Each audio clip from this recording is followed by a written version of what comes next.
Hey guys, Goggsy here and welcome to a video that I made probably about 5 or 6 weeks ago now. I got the chance to interview Jim Leishman, MBE, don't forget that part, and Roy Barry as part of a project I was working on in college.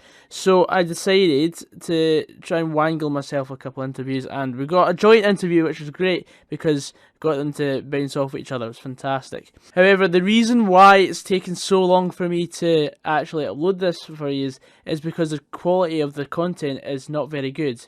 Well, the content is great, but the quality of the video is very poor.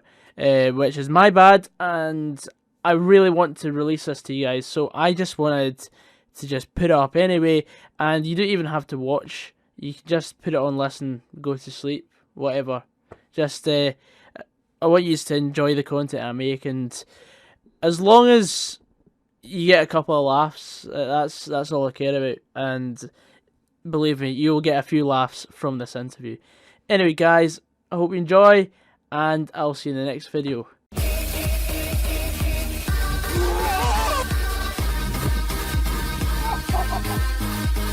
Z99 out the Fir Park Tunnel.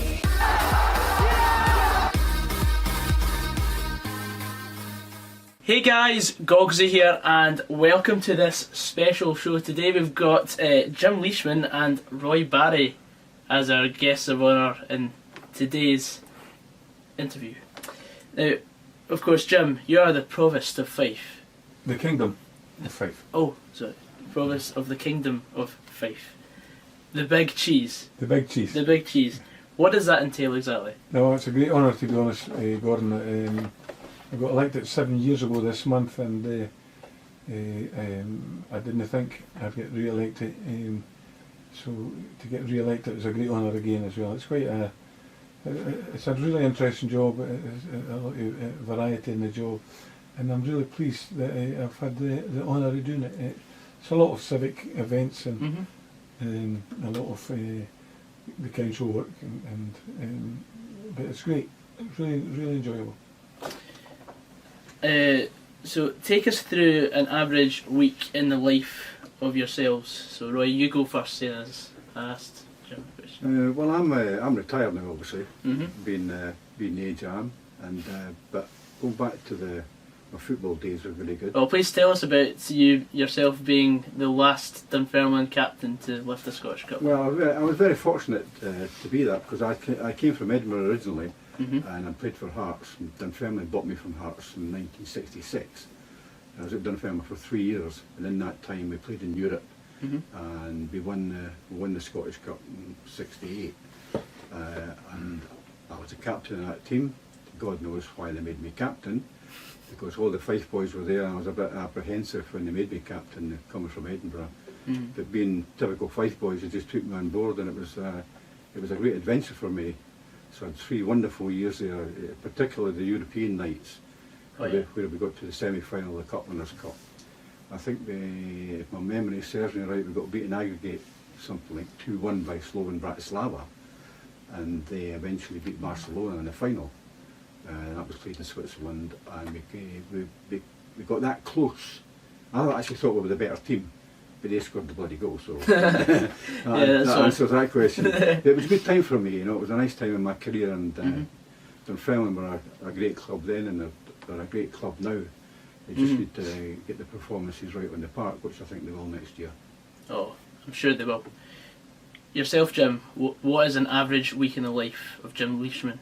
Well, nowadays it's completely different for being a football player. I'm like Roy. Roy's very modest in what he says about himself. He was a great captain and a great leader on the park, and he's a legend at East End Park. Whereas myself, when I started as a footballer, these were the guys that I looked up to. These were the guys that I wanted to emulate. 41 games in Europe in the 60s, Dunfermline. Amazing record. And beating Valencia 6-2 in the early 60s, and Bordeaux when Roy played 4-0, and Wow. So top teams, Big scalps, and even bigger ones, Anderlecht, etc. But nowadays, well, I was privileged to get to become the manager of Dunfermline Athletic Football Club at 29-year-old, and that was a great experience for me, being so young, and to support the team as a young boy, and go to see Roy playing, and the Calligans, John Lunn, Bert Payton, Paddy Grant, all the boys, Alec Edwards. It was great for me, and you just wanted to do that. You wanted to, and the very first time you run into East End Park, to the arena, and there's an audience, it was just an amazing feeling, and I can remember, I remember it as if it was yesterday, and so nerve-wracking, because you didn't want to let your pals down, your mum and dad, yourself mainly, you didn't want to let yourself down. That was great, but 7 years I've been the provost, so it's a different thing. Like say, today I was in Lochgelly Centre, and it was to raise awareness of mental illness, and people are artists, they express their feelings, their thoughts on canvas, so I was there supporting them, and it's quite humbling to go and do that. The people who have a great talent, but they're trying to overcome their problems. But it's quite varied things that you're doing. On Saturday, I'm at Kirkcaldy Photographic Society, going and promoting their things, and a lot of with the kids and a lot of things. But it's been a terrific end to my working career. 3 years to go, and I'll be like Roy, retired bro. Just old and good looking. So when the Dunfermline fixture list comes out, do you ever juggle your duties with Dunfermline matches? I go to most of the home games. Gordon, I still go along. I'm still a director, and you've got ambassadors like Roy go along as well on a Saturday, and Roy goes to quite a lot of the away games. Sometimes I can't make the away games because I try to do my provost duties then when Dunfermline away. But the home games, I think I've missed 2 last season, 2 games, and I enjoy it. I enjoy it. I enjoy watching the team I support. Oh yeah, definitely. The real supporters through thick and thin, eh? Oh, and that's, I know that myself. Yeah. Well, that's me. I've played for Dunfermline and managed. Well, I've managed Dunfermline when it was the worst time in their history, and I've managed them at Hampden, and it's just an honour. It's an honour. I think the Dunfermline people take maybe Roy and myself for granted because we're in their face all the time. They can see us all the time, and that's maybe this big German. Whereas they didn't appreciate the feelings it is to have been a part of the team and part of the family, the tradition of Dunfermline Athletics history. That's a fantastic answer. Do you have any memories of playing against my team, Motherwell, at all in your careers? Is there a team that's just below Albion Rovers? It was a hard place to play, Roy. Right? It was always difficult. Well, when I was in my youth, they were one of the top teams. Ian St John was the top striker, and Billy Hunter was a great friend of mine. Bobby Roberts from these 2 guys were from Edinburgh, so I knew them quite well. Ian St John, eventually met up with Ian St John when they left Liverpool and came to Coventry City, when I'd been transferred to them from Dunfermline. So he became a kind of good pal as well, socially, and then became the assistant manager. So I did know Ian for quite some time. And Motherwell, I've got good memories of Motherwell. A nice place to go, especially when you beat them all the time. Well, a lot of good managers started their career there. You've got Jock Wallace and Frank Connor. They were a pair. Then Davy Hay took over from Jock Wallace, and Davy went on to win the Premier League with Celtic, the League Cup with Livingston. Was there a left half called Bert McCann? I always think, did he play for Scotland? Bert McCann. Honestly, I've not been just before my time. Oh, right. Honestly. Yeah. I go back a lot further. He's only a boy. You've got the provost sitting here, but to us he's just a big pal. Oh, definitely. That's what it amounts to. He's just the guy that buys the drinks. That's right. Yeah. No council expenses, right? No New York. Right. No New York either. In the club, aye. Yeah. But great, it's great. Motherwell. I played with a guy who George Farm said. I don't know if you were just there, Peter Miller. Oh, no, I No, don't. I know the name. I know They signed him from Arbroath for £10,000 roughly, and he went on after them fell into Motherwell. And Peter was a hard guy, but Motherwell was, as Roy said, they always had good teams, especially at the Fir Park when you went there. Oh yeah. You know, It's the one who's known Bobby Ansell. Bobby Ansell was the man. That's right. And he was a boy. Yeah, who so used to- babes. He used to keep the ball on the ground. I remember that. Motherwell used to play good football on the ground because the point was playing big high balls to Ian St John because Oh, he yeah. was only about 5'7", 5'8". So it was all on the ground, all played into him. I remember that, Bobby Ansell. Yeah. Question for Roy. If you could make a five-a-side team out of players that you've played alongside in your career, who would be in it and why? Who'd be in it and why? You want 5 players. Yeah, 5 players. Willie Callaghan, Mhm. John Lunn, Jim Fraser, Hugh Robertson and Alec Edwards. And they're all Dunfermline players because they're the best players about at that time. That's a fantastic answer. So who's in goals then? Bent Martin. He was our goalkeeper as well. Since you both hung up the boots, the sport may have changed on and off the pitch. What changes would you say you've noticed the most over the years? Can I go first? Oh yeah. The biggest thing for me watching football is, like, you're getting technical now, but it's the movement off the ball. Players are now aware that 80% of the game is played off the ball. Oh, yeah. You know, when they pass the ball, they're on the move. Nobody passes the ball and looks at it and say, well, that was a good pass I made. They pass the ball and they're away. And the guy's mate runs. The mate runs and they're no bother about, I'm not making that run because I might be tired or whatever. These guys are super fit and they just run from anywhere at any time and prepared not to get the ball. If they don't get the ball, they don't care because they'll get it the next time. So I think that's the biggest change for me when I watch football at the highest level, like we've been watching the last week or so in Man City and Liverpool. The players are on the go from work, they're just away and they're quick and they cover ground, and that's the biggest thing for me is that. I think for me, wingers now are easier to play against. You can defend against wingers a lot easier now, and that prevents the crossing coming in, and therefore there's not as much goals. When I played, the wingers, every team had a winger, a good winger. Roy mentioned Alec Edwards at Dunfermline, 17, 16, 17, he was fantastic prospect. I played against Jimmy Johnson twice, never met him once. Honestly, you know, he would be in my five-a-side team because other forwards would give him the ball and say, right, let's have a wee break, lads. And he would still have the ball when you come back to play. They're fantastic.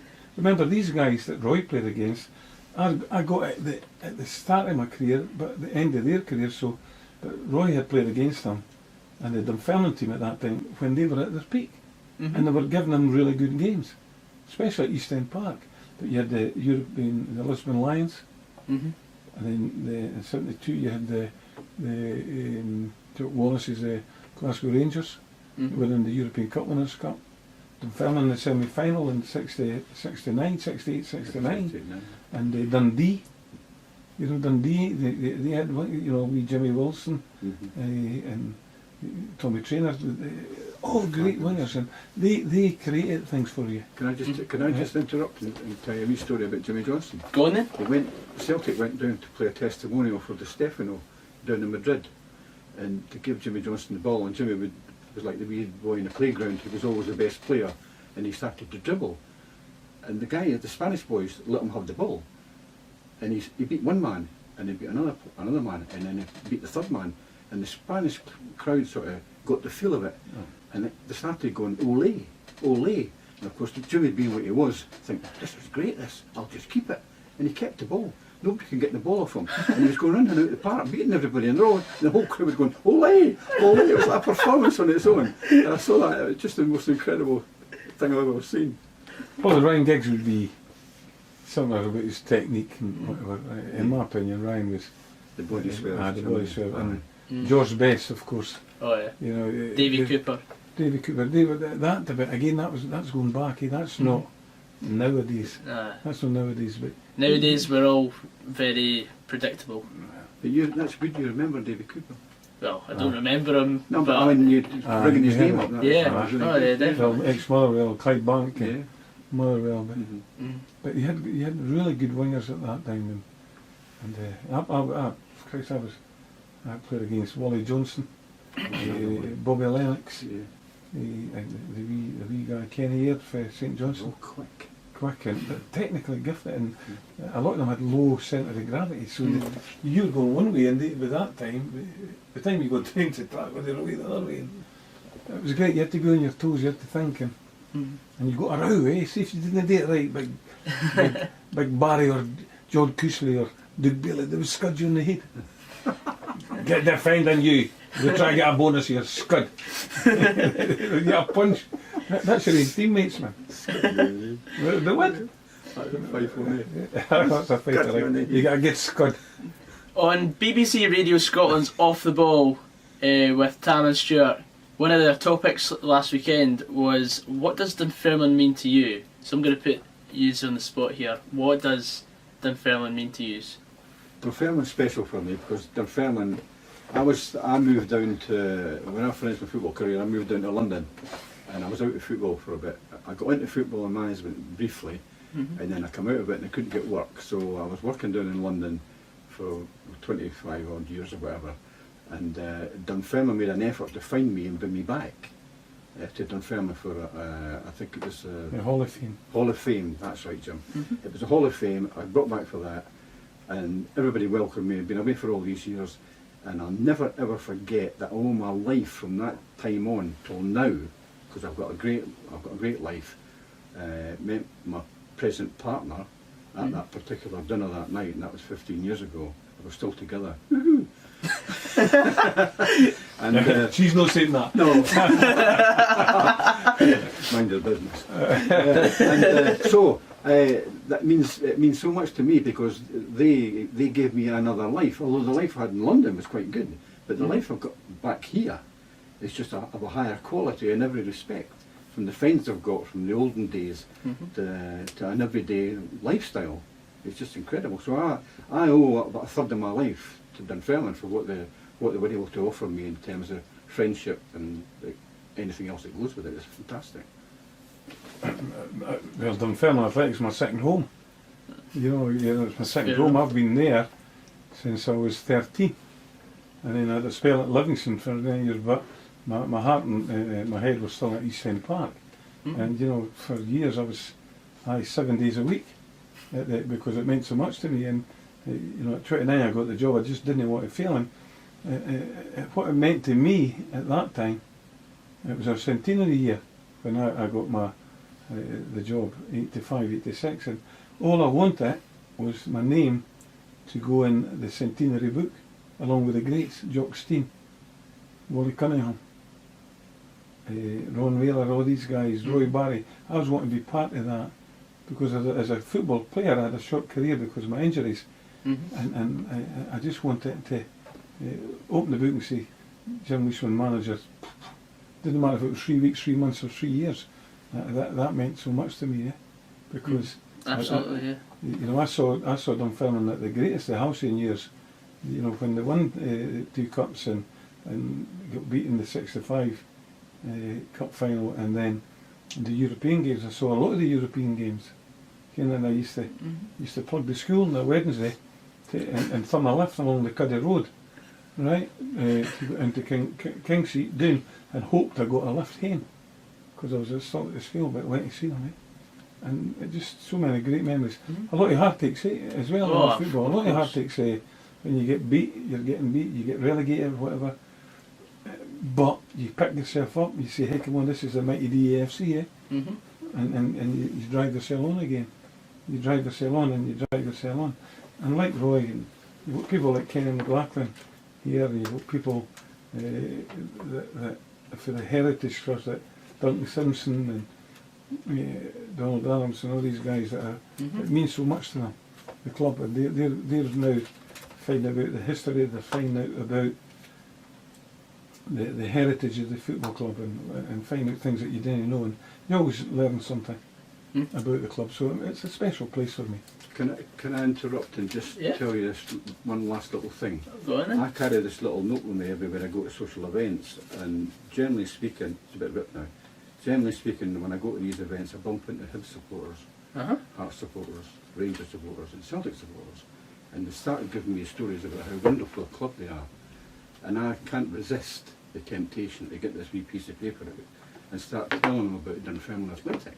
Because I'm fed up listening about the Jambos and the High Bs, etc., etc.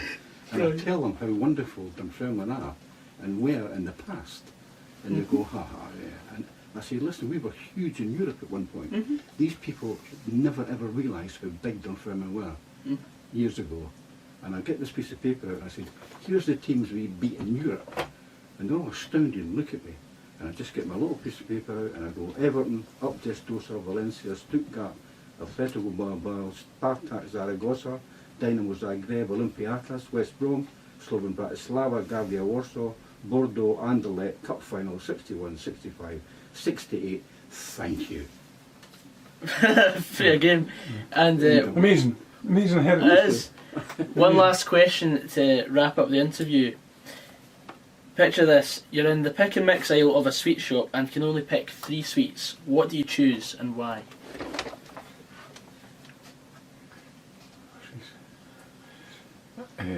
You talking about football sweets? Or sweeties? Sweeties. Oh, Sweeties. sweeties. Gobstoppers, Aye. dolly mixtures, Huh? Sour plume. soup. Sour plume. Right. A sour plume. A toffee caramel. Uh-huh. And Come on boys, we need suggestions. no, and Love helps. I love Look at the sauce. yeah, well, you know, there's hundreds, man. Yeah, Oh, what and choice that has got him. There's I thought you meant sweet players. But I'm into boiled eggs now. alright. Aye, boiled eggs and scrambled eggs Fair game. and omelettes. That's not sweet. But it's sweet if you put sugar on it. I've just bought 4 hens, Gogs. Right? Fair 4 enough. hens. 4 Right. heads. We're moving into a new dimension, aren't we? Aye, Oh, 4 aye. hens. So We're branching out. I've got really all the sweeties I'm into. And one of my hens is called Winker, Oh aye. after John Watson. It's a white hen, it's got black collar and a red beak. And I've called it Winker, after John Watson. Because I can't call it John because it's a female, but I thought Winker. And, that's it. And it lays 2 eggs a day. That's the best value I've got out of Winker Watson all the time I had him as a player. This is prime content. This is, I just got them on Friday, and I'm getting 4 eggs a day for my hens. You didn't know you turned it to Jack and Ori here, eh? Aye, Oh, you should aye. get them if you've not got hens. There, instead of getting your Bairns computers, get them a hen hut. That's And, great advice. well, on that note, There you go. I would like to thank Roy Barry and Jim Leishman for MBE. yeah, MBE. Right, Don't yeah. forget that part. Thanks, Gogs. Thank you. Thanks, Paul. Good fun. Thank you very much. Thank you. Thanks. Oh, here you go. Yeah, there you go. Got your tune on. Thanks, God. Right.